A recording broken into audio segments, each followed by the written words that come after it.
It was a nice surprise at the Diablo 2 30-year celebration for Blizzard to present a brand new DLC for our beloved game.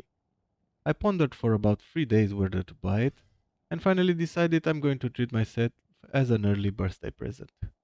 Happy birthday to me! Just a private stash quality of life improvements made it seem like it was worth it.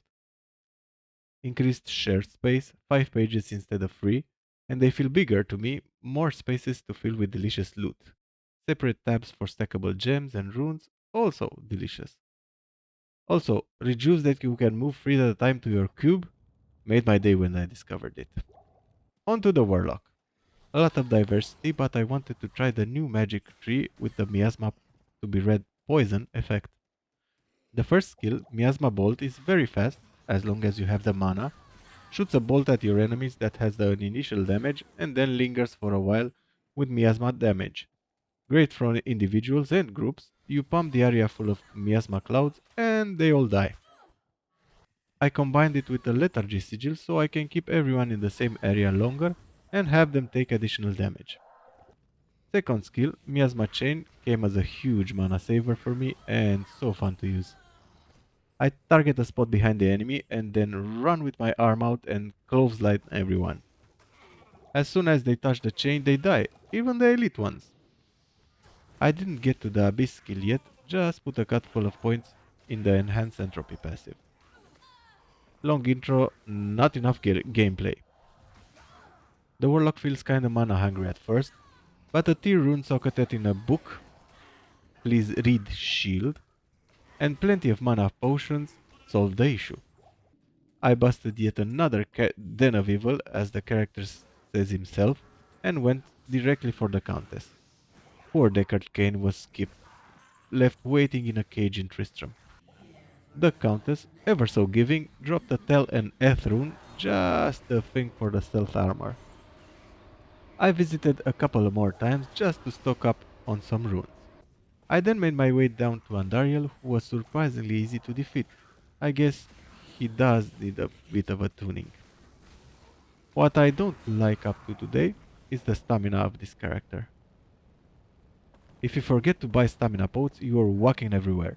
The stamina bar depletes immediately.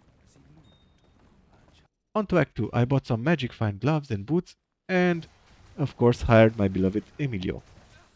I destroyed Radament and stole his book of skill, went and found the cube, the staff, well, the maggot lair was quite manageable with my straight shooting skills, and the Viper amulet, ran around for a while in the arcane, and killed the summoner off-screen, nothing new here, and before I knew it, I was face to face with the big worm, Dulier.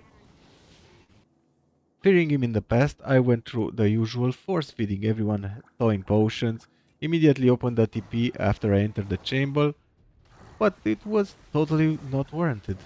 He died really fast, but did manage to take out my beloved Emilio. Act 3 came with the same miasma chain fun as before. Hordes of fetishes just running into my chains by themselves.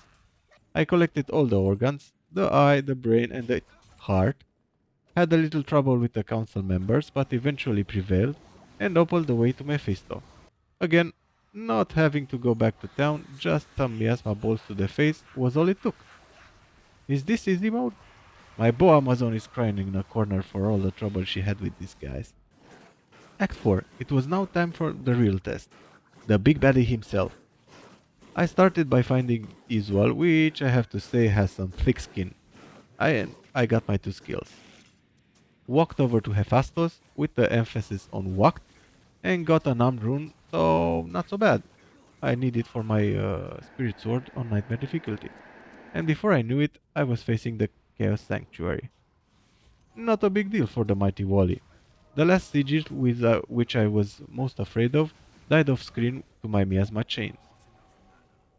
The big boy Diablo himself got stuck and slowed in my sigil and I pumped him full of miasma.